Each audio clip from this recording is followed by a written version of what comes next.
Hi, I'm Tammy Randolph, and you're watching The Chamber Does What?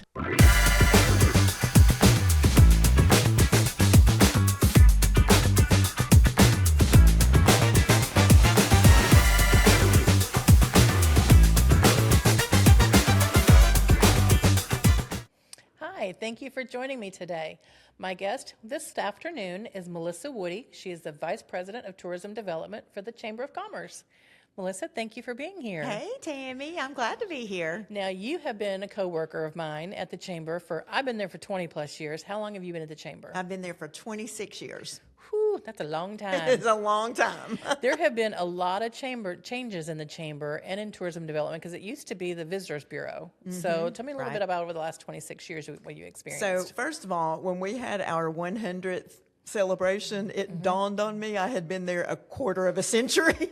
Yeah. So that was kind of an awakening. A little bit. That's a long time, yeah. So tourism development, when I first came there, it was called Convention and Visitors Bureau, or CVB. And I felt like our work was a little bit more in the development of not only products for people to experience and consume when they come here, but also developing visitors.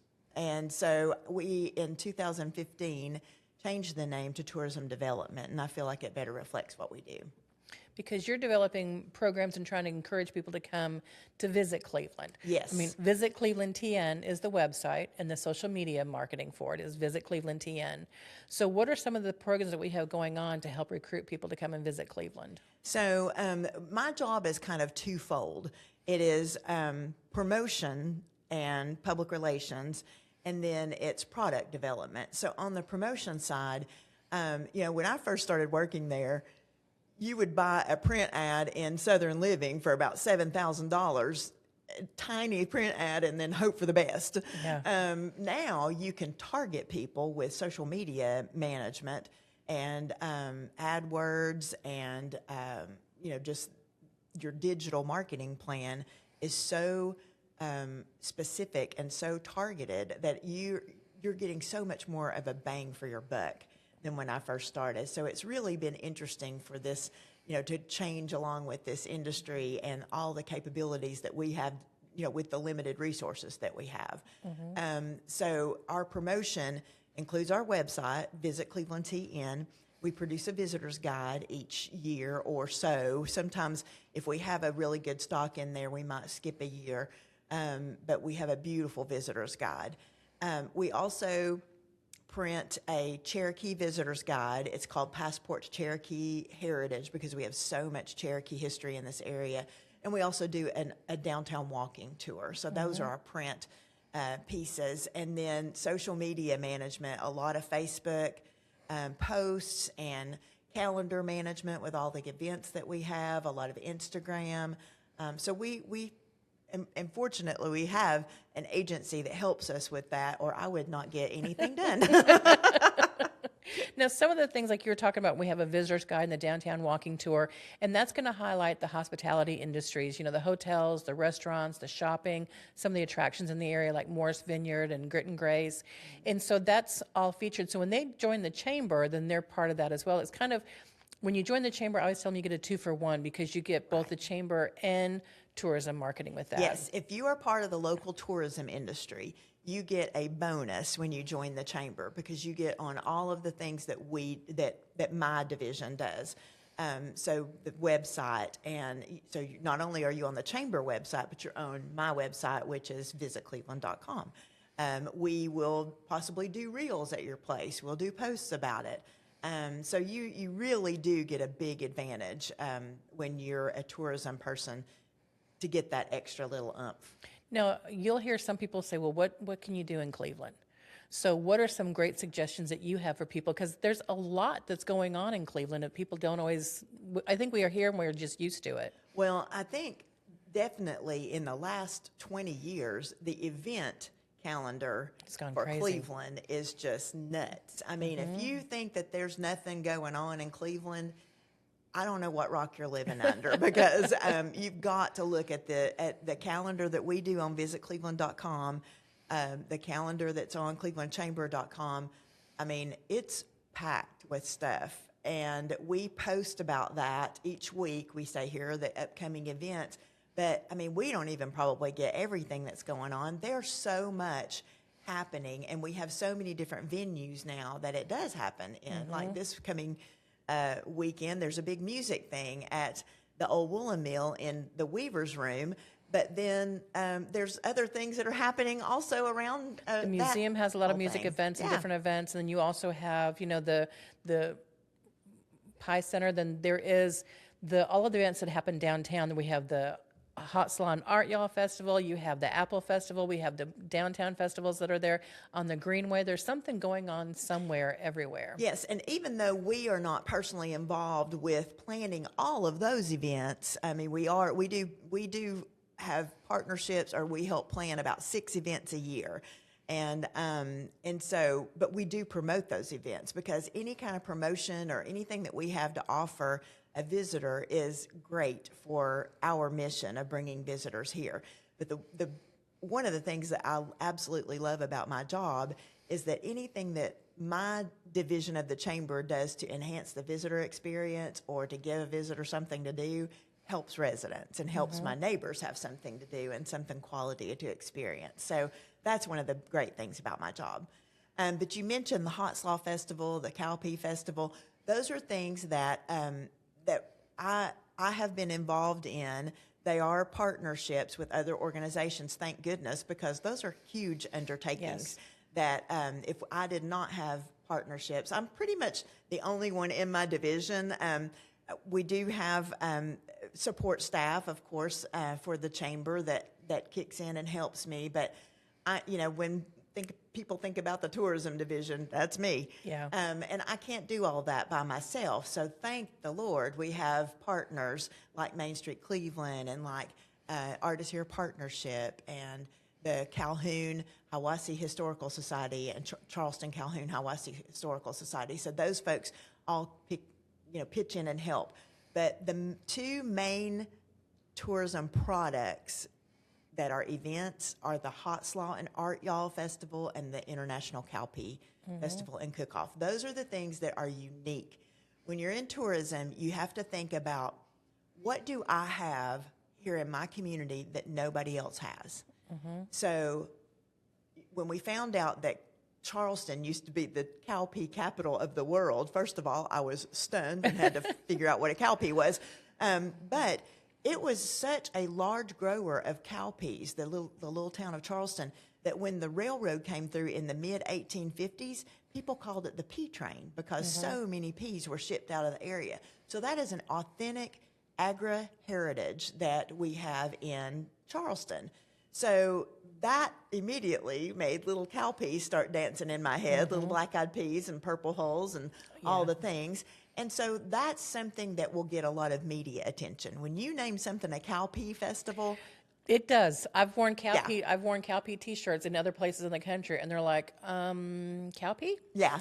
So it makes people look twice. Somebody on the committee said, "Oh, we can't name it that," and I'm like, "Yes, we can, because we'll get a ton of free media coverage and attention."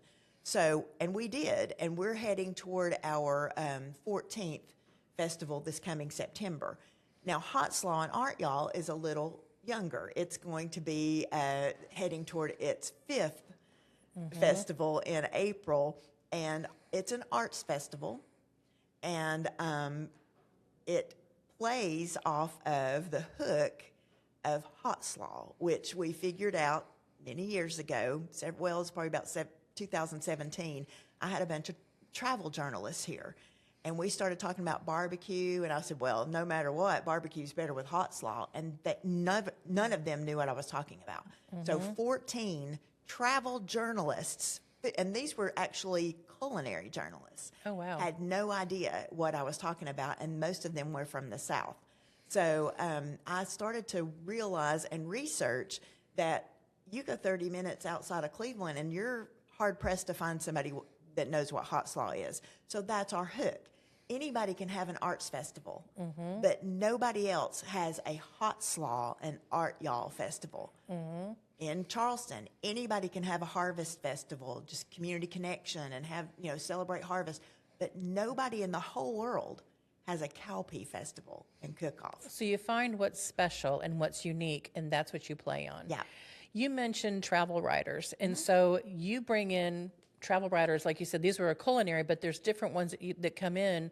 How often does that happen, and what do you do with them when they come? We mostly work with the state on vetting travel journalists, and they will sometimes do like a FAM tour, familiarization tour, in an area. So we might partner with Chattanooga or partner with the Tennessee Overhill and do some activities surrounding that. And then sometimes we have inquiries from travel journalists just throughout the year that want to come for a specific reason.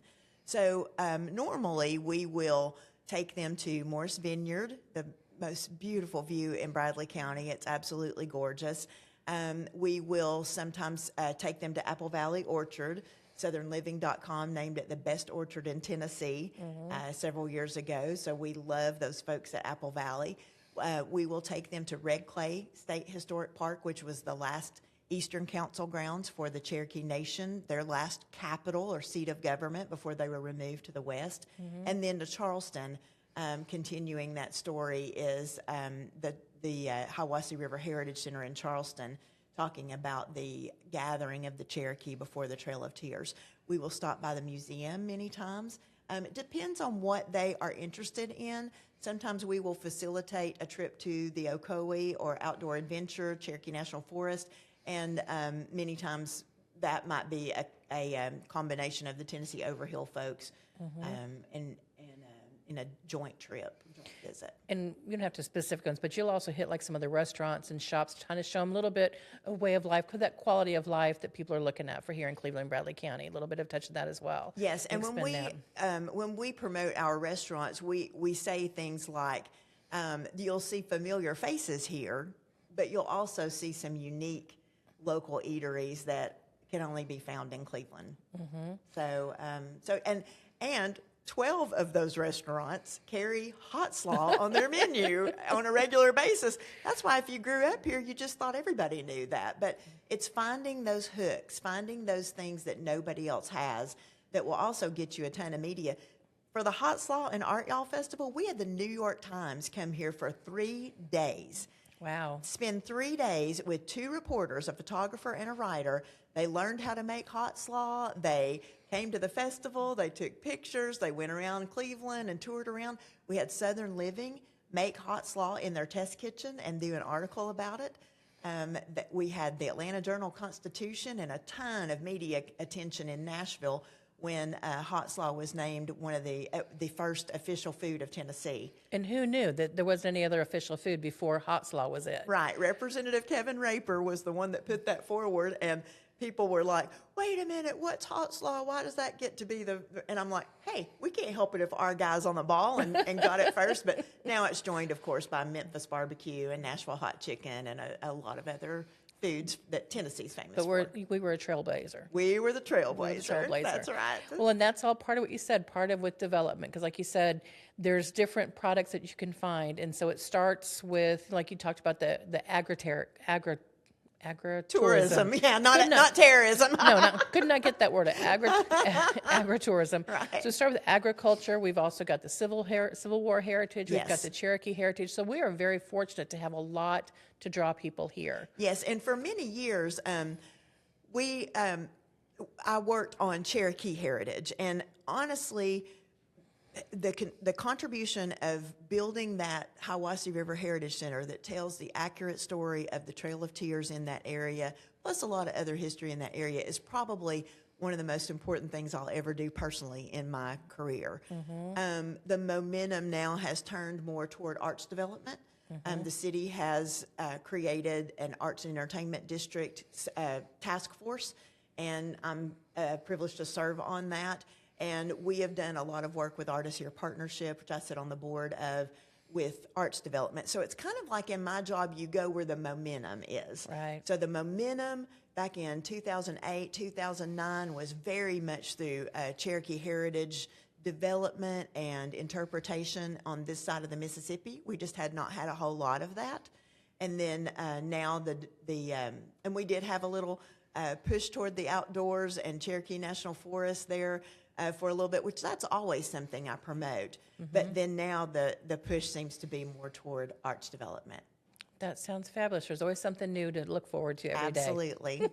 Well, thank you very much for being with us, Melissa. I appreciate it. I appreciate everything you do. And I know that the taxpayers of Cleveland and Bradley County do, because those visitors help keep our sales tax Yeah, up. visitors spend money. That's They the do. number one thing you do on vacation, spend money. Spend so money. we want them to spend it here. Exactly. Thank you very much. Thank you for watching, listening, and joining us. Make sure you like, share, and tell your friends. If you have any questions, reach out to Melissa at the Chamber. Thanks. Bye-bye.